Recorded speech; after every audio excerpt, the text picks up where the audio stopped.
بسم الله الرحمن الرحيم. الحمد لله رب العالمين ولا عدوان إلا على الظالمين كالمبتدعة والمشركين، والصلاة والسلام على خير الأنام والمرسلين محمد وآله وصحبه أجمعين. أما بعد، الأصول الثلاثة، شرح الأصول الثلاثة، والشارح صالح بن فوزان بن عبد الله الفوزان حفظه الله تعالى. وقفنا عند قول الشيخ محمد بن عبد الوهاب بن سليمان بن علي رحمه الله تعالى: فإذا قيل لك من ربك فقل ربي الله الذي رباني وربى جميع العالمين بنعمه. شیخ میفرماید که الله رحمتش کند وقتی که تو را پرسند پروردگار تو کیست، پس در جواب بگو که پروردگار من الله هست، ذاتی که مرا تربیت کرد و پرورش کرد، و رب جمیع العالمین، و تمام عالمین را و جمیع عالمین را تربیت کرد بنعمه، با نعمتهایش. وقال الشارح حفظه الله تعالى: لما بين الشيخ رحمه الله الأصول الثلاثة مجملة أراد أن يبينها مفصلة واحدا بأدلتها من الكتاب والسنة. میگوید که شیخ الله رحمتش کند وقتی که بیان کرد اصول سیگانه را به طریق اختصار، اکنون خواست که اونها را بیان کنند. این سه اصل مفصلتا تفصیل کرده، یکتا کرده، با دلیل های، با همون یعنی که همین اصول سیگانه را با دلیل هایش از کتاب و از سنت و از آیات الله سبحانه و تعالی که اونها در کجا وجود دارند، در کون، در تمام کائنات وجود دارند، و من الادله العقلیه، و خواست که اکنون ذکر کند با دلیل ها را از دلیل های عقلی. و هكذا يجب ان تبنى العقائد، عقیده ها را واجب است که به همین طریقه بنا کرده شود. به کدام طریقه؟ على ادله الكتاب والسنه، بدلیل های از کتاب و سنت، و على النظر في آیات الله الكونیه، و به تماشا کردن و به نظر عبرت انداختن در آیات های کونی الله سبحانه و تعالی، من اجل ان ترسخ و تثبت في القلب، تا اینکه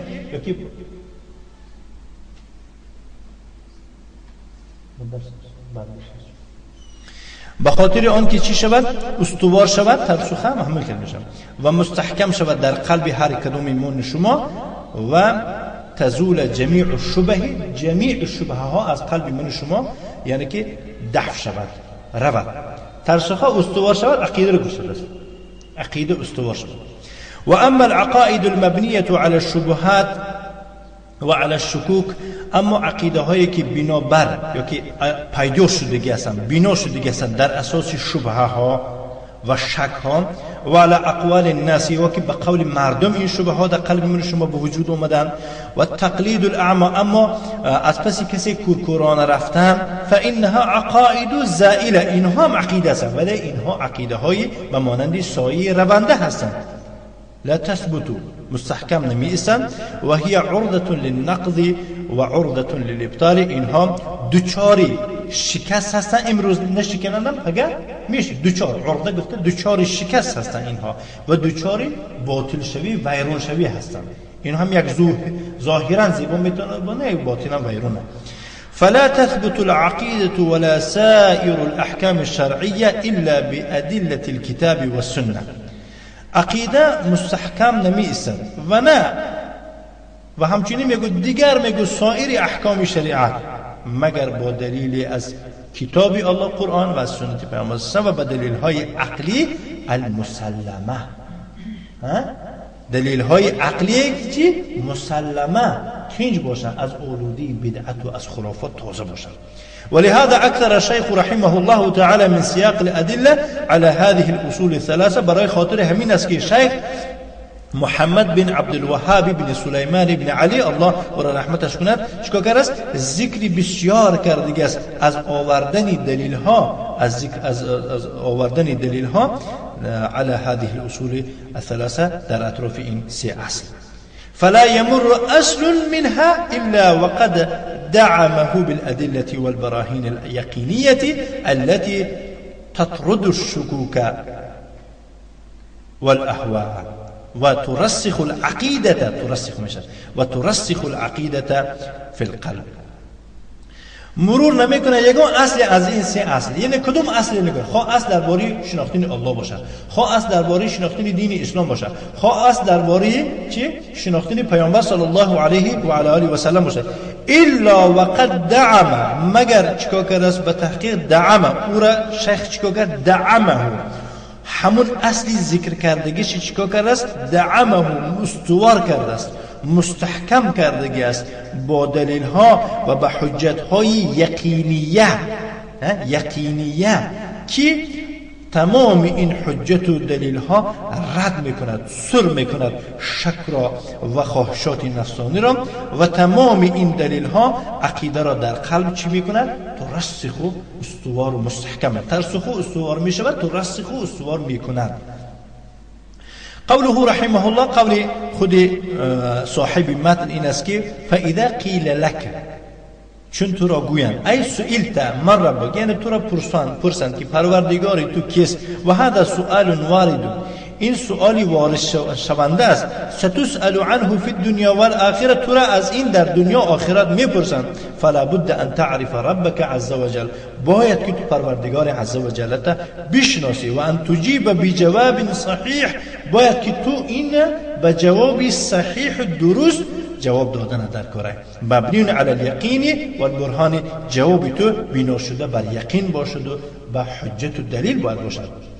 میشناسی هم میشناسم، اگه جا دادم گفت بابام نه، فقل ربی الله، در جواب بگو که پروردگار من الله است. هذا هو الجواب، جواب همین است. الذي ربانی، اونی که مرا پرورش کرد، و رب جمیع العالمین بنعمه، و پرورش کرد یا که تربیت کرد جمیع جهانیان را با نعمتهایش. هذا استدلال عقلی، این چی میگه؟ دلیلی، یعنی دلیل آوردن است با دلیل عقلی. فالرب جل وعلا، پروردگار جل وعلا هو الذي يربي جميع عباده بنعمه، و ذات است که جمیع بندگانش با نعمتهاش پرورش میکنه، و یغذیهم، اونها را غذا میبخشد به اونها، برزق روزیش، برزق روزیش اونها را غذا بخش میکنه. یخلقهم، اونها را می آفرد، بعد ان لم یکونوا شیئا مذکورا، بعد از این گونه یگون چیزی نبود که در خاطر کسی باشد، یگون چیز نبودن. لم یکن، هل اتى على الانسان حين من الدهر لم یکن شیئا مذکورا، در خاطر تو 20 ساله کسی، 20 ساله کسی، 40 ساله 40 سال پیش تو در خاطر یادی کسی نبودی و تو را به وجود آورد. و جعلناه سمیعا بصیرا فی بطون امهاتهم، در شکم مادرش اونها را ایجاد کرد. خلقا من بعد خلق، از یک آفرینش با یک مرحله آفرینش بعد از دیگر، یعنی که با دیگر مرحله آفرینش دیگر. فی ظلمات ثلاث، در سه ظلمت که یخلقکم فی بطون امهاتکم خلقا من بعد خلق فی ظلمات ثلاث، گفت الله سبحانه و تعالی در سوره زمر، شما را می آفرد در شکم مادراتون، خلقا من بعد خلق، از یک آفرینش با بعد از 40 روز دیگه با دیگه آفرینش دیگه. همین خیلی شما را کلوم میکنن، نگود در سه ظلمت، در سه تاریکی، در سه تاریکی کدوم سه تاریکی رو میگونه؟ وقتی مادر خودش با در دنیا او بچه دار نسه، با در دنیا او یک پرده است که تو رو در دنیا آب هم خیلی ایستاد. ظلمات ثلاث. انا دین بینید خبر داده است درباره اناتومیا، بیولوژیا خبر داده است. پیش کجی هاست همون وقت اگر اینو محمد صلی الله علیه و آله و سلم قرآن از پیش خود میگفت باشه، طوری که بعضی ملحدا و بعضی بیخیردان میگوین آخر آیا جهاز و همین که اپراتها داشته بود محمد علیه الصلاه و السلام که مثلا خبر گرفت، یا اون کسی چاپ کرده بود؟ در تاریخ نموده است که کسی چاپ کرده باشه. حول ولا قوة الا بالله. فی ظلمات ثلاث و یوصل الیهم الرزق، با اونها رزق روزی رو برده میرسوند. حتی فی بطون امهاتهم، حتی در شکم یعنی نظر به اون نکرده که ایشان در شکم مادرشونن. ولذلك ينمو جسم الجنين في بطن امه و يكبر، به خاطر همین است که جسم بدنی اون کودکی که در بطن مادرش هست روز از روز کلم می شود یعنی نمو زیاد شدن میگیرد، یک برو کلون شدن میگیرد. بگو فی بطن امه و یک برو کلون میشه. جنین یعنی از کلمه جن گرفته شده است، یک چیزی که از چشم نمیتابه او را جنین میبینیم. برای همون جنات میگن که چنان درختی بسیار دارد که در دنیا اون درختها آدم گم میکنه، پوشیده بالای هم سر درخت. برای همون جن ها هم یعنی که جن مینامن که از همین رشته که از چشم میمون شما پوشیدن. برای خاطر آن کودکی بطن مادر جنینش میگه از چشم میمون شما پوشیده است تا او را به لابراتوری و دیگه چیزا یعنی که خبر نگیرن نمیتونه. لانه يصل الیه الرزق من الله سبحانه و تعالی. چرا اون کودک در بطن مادرش کلون میشه؟ زیرا آنکه به نزد او رزق روزی از جانب الله سبحانه و تعالی میرسد و یصل الیه الغذاء، غذا به اون میرسد. ثم تنفخ فیه الروح، بعد از آن در اون جنین دمیده میشد روح را. فیتحرک، در حرکت میره و در جنبش و یحیا، زنده میشد باذن الله. همین اینها به اذن الله. هذه تربیه فی البطن، این از تربیه در بطن. اگر باید نداشتی تو کلون هستی هم خیلی آیگوجا یکو پچکه نکشودی همطوری که هم خیلی قد و قامت داشته باشی، لباسای زیبا ده. نه، در بطن مادر تا این خاطر رسونت کسایی تو هم خیلی بودی ای بچه. ثم اذا خرج، با وقتی که به دنیا براید، فان الله سبحانه یربیه بنعمه، با الله سبحانه و تعالی تربیتش ختم میکنه، او را تربیت کردن میگیرد و تن صحت و عافیت و تندرستی. و یدر علیه لبن امه، با چیکار سیراب میگردانه شیرای مادرش. همون زمانی که تو بیرین شدی یه هفته دو هفته منتظر نمیشه مادری تو که با اون مثلا این خورد و این خورد که شیر شد، نه، همون زمانی که تو بیرین شدی الله سبحانه و تعالی درای شیر میکشاید، پستانی مادری تو پر از شیر میشه. ثم اذا خرج فان الله سبحانه وتعالى قصد يربيه بنعمه بالصحه والعافيه ويدر عليه لبن امه فيتغذى الى ان ياكل الطعام، تا خودش طعام خوردن از اون پستان مادرش غذا گرفتن میگیرد. و یستغنی عن الحلیب، تا یعنی که از شیر بی‌نیاز شدنش چیکار میکنه؟ اما شیر مادرش نوشیدن میگیرد. ثم ينمو شيئا فشيئا عقله وسمعه وبصره، و میبینید که کم کم میگود عقل او، شنوایی و بینایی او زیاد شدن میگیرد. سبحان الله. كم من الرجال ترى سبحان، كم من الطلاب، كم من مدعي السلفي تراه ولا ترى فيه عقل. شیخ میگود که عقل باید کلون شود، عقلش میگیرد دیگه کارا. ینمو شیئا فشیئا حتی یبلغ الحلم، تا به سن بالغ رسیدن میگو کم کم کلون شدن میگیره. شیئا فشیئا یعنی کم کم. ثم ینمو و ینمو، با کلون شدن میگیرد، کلون شدن میره، زیاد شدن میره، حتی یبلغ اشده و یبلغ 40 سنه، تا به سن یعنی که مستحکمی یک سن میرسد که تمام قوتی و یعنی که قوه نهایی است، عقل نهایی است، بینایی و هم یک سن پره کمالات میگن که او در سن 40 سالگی میرسد. و یکون فی غایت القوه، در اون حین میگن بی نهایت میگن با قوت است که این زیاد دیگه اول اون طرفش دیگه ضعیفی است، از سن 40 سالگی اون طرف و به سن شیخوخه پیری. فمن الذي يغذيه من نوم يوم معذرة فمن الذي يغذيه من يوم أن خلقه في بطن أمه إلى أن يموت، بس کس اون ذاتی که به او غذا بخشید، یعنی او غذا داده ایستاده است از همون روزی که آفریدش در بطن مادرش تا مردنش. کیه؟ من الذي يغذيه، که او را غذا میدهد. ثم من الذي يسوق هذا الطعام، یعنی کس اون ذاتی که این طعام به او گوارا میکند، دلکش میکند. و هذا الشراب، این نوشاکی به او گوارا میکردگی ذات کیه؟ فی جسمه، در بدنش، یعنی میدراید با گوارا میشد، خیلی که پرتوید نمیشه. فیصل الى كل خلیه و عضله و الى كل مکان فی جسمه، اون طعام رفته میرسد به تمام حجیره ها. خلیه گفته همو حجیره میگو، حجیره های وجودش. و عضله، و به تمام عضله مشکهاش میرسد، رگ و خون و پیاش میرسد.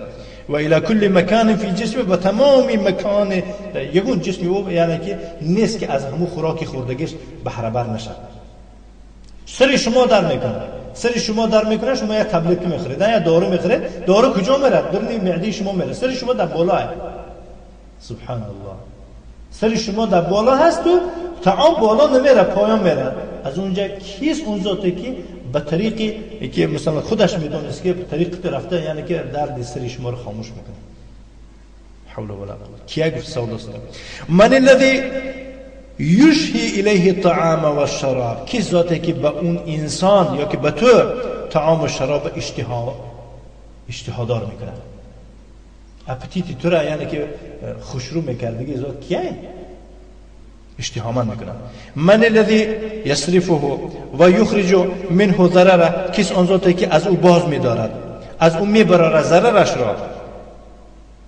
من الذي يفعل هذا و يربي هذا الانسان، کس آن ذاتی که این کارا را میکند و این انسان را تربیت میکند. الیس هو الله سبحانه و تعالی، شیخ میگه که آیا مگر او الله سبحانه و تعالی نیست؟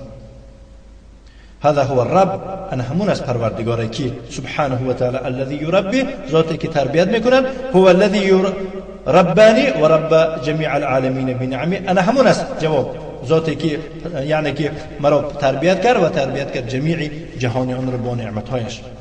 كل ما على وجه الارض من العوالم الادمیه والحیوانیه، تمام آنچه که بالای زمین هست از عالم آدمی باشد تا حیوانی، و عالم البر والبحر، ها عالمی خشکی باشد خواهد تری، یعنی مخلوقات های تری باشه یا خشکی. من اکبر مخلوق الى اصغر مخلوق، از مخلوق بزرگ سر کرده تا مخلوق کوچک میده. فی البر والبحر، خواه در جای خشکی باشد خواه در تری. كلها تتغذى بنعمه و رزقه، همه اینها غذا و رزق و روزی میگیرن به نعمتهای پروردگار و به رزق روزی او. قال الله تعالی افمن هذا الذي امن هذا الذي يرزقكم ان امسك رزقه، سوره الملك. امن هذا الذي يرزقكم ان امسك رزقه، آیا کیست این ذاتی که به شما روزی میدهد؟ ای یعطیکم منافع الدنیا، منفعتای دنیا به شما. این امسک رزقه، اگر مبادا همه عطاش منع کند چی میشه؟ امن هذا الذي يرزقكم، آیا همین ذاتی که شما را رزق روزی دنیاتون رسونساده، اگر این امسک رزقه چی میشه؟ اگر باز داره رزق روزی چی میشه؟ تمام میشه. وقال وما من دابة في الأرض إلا على الله رزقها ويعلم مستقرها ومستودعها. وما من دابة، نیست یکون جنبنده، دابه كل حي يدب على الأرض، هر جنبنده که در روی زمین یدب حرکت میکند میخزد. نیست یکون جنبنده در روی زمین الا على الله رزقها، مگر بالای الله روزی دادنی او، یعنی الله رزق روزی او را میدهد. ای غذاؤها اللائق بها، یک غذایی که به او خودش لایق است. و یعلم مستقرها، ای مکان استقرارها بالارض، در کجا جایگیر شدنش میدوند. در کدوم کنجهای سنگهای هستن که در یاد نیست که در دنیا او چی هست، میکفونی در دنیاش کرم باشد، اگر الله میدونه مستقر هم کرم. این خیلی که یگون مخلوق یگون جا از وطن دور شود، یک کجا رود به الله فراموش کنه که در کجا باشد که من رزق روزی او را رسوندن گیرم. نه، یعلم مستقرها، در کجا قرار گرفتن همون دوباره میدونه. و مستودعها، ای موضع الذي تموت فی، در کجا وداع میکردگی جاش میدونه، در کجا مردنش میدونه. یعنی وقت کسی که از وطن به طرفای کشورهای خارج را، یک طرف کشورهای روسیه را، بعد دیگه در روسیه مرد، این معنا نمیده که مثلا باید ناباب بود. نه، الله سبحانه و تعالی دانست که در همونجا میمیره. وقال وكأي من دابة لا تحمل رزقها الله يرزقها وإياكم وهو السميع العليم. وكأي بمعنی کم میشه. وكأي بمعنی چه؟ بمعنی کم. چقدر میگو دابه است، چقدر جنبنده است. لا تحمل رزقها، خودش رزقش برداشتن نمیتونه. میگو لا تطيق جمع قوتها، قوتش جمع کرده دستش کار نمیبیاید. و تحصیلها و دست آوردن رزق از دستش نمیاد. ولا تدخروا شیئا منه، تماما رزق روز جمع نمیکنه. من شما برای روزی مبادا پول و پیسه جمع میکنیم. با همین خیلی حیواناتی هستن که هیچ جمع نمیکنن، نه عقلش میگرد که خزینه کنه. هم تو میسه زمستون خوراکش میوبد، چقدر میگه جنبنده هستن که عقلش نمیگرد که با خود خوراک برای خودش جمع کنه برای یک روز مبادایی. انا میخواد کسایی هستن که از دستشون عقلی خوراکخوری و عقلی خوراک جمع کنی ندارن. الله سبحانه و تعالی میگه الله یرزقها، از کجا با میخورن اینا نمیمرن. در زمستون یک کلو میگه همه برف زد 1.5 متر مثلا برف زد، این حیونا با برف آب میشون. ما میبینیم جنبنده ها جمیستونه، اینا روزی نداشتن. از کجا اینا؟ الله یرزقها، الله اونا روزی داده میگه. و ایاکم شما را و هو السمیع العلیم، و شنوا است و دانا است. داناگی شما کیفا میده و بیرزق هست. که وقتی چشم تو دید، که وقتی که شده برفار اون طرف کرده یا که پخالا یک چیز اون طرف کرده اینجا دیتر بیخوراک زنده که اما الله سبحانه و تعالی به این یک طرف که همش میداند، یعنی که سمیع علیم دانا است. هذا هو الرب سبحانه، انا همون است پروردگاری پاک. ذلكم الله ربكم فاعبدوه، انا همون است الله پروردگاری شما، او را پرستش کنید. اما غیر الله جل وعلا فلا يملك من ذلك شيئا، لا الأصنام ولا غيرها ولا أحد يملك من الرزق شيئا. اما غیر الله عز وجل باشد از چیزهای مذکوری بالا یگان تشه مالک نمیشد. لا الأصنام، نه بتها و نه غیر بتها، نه کسی مالک است رزق روزی دادن را چیزه، یگان ذره چیز برای شما رزق روزی دادن مالک نیست، دستش نمیبود. و انما هو مرزوق مخلوق مثلک، همه اون چیزی که غیر الله است و برعکس خودش محتاج روزی است، روزی داده شده است، کسی دیگر او را روزی میدهد. مخلوق است، کسی دیگر او را آفریده است، مثل که هم مانند تو. و صلی الله و سلم علی نبینا محمد و آله و صحبه و سلم تسلیما مزیدا.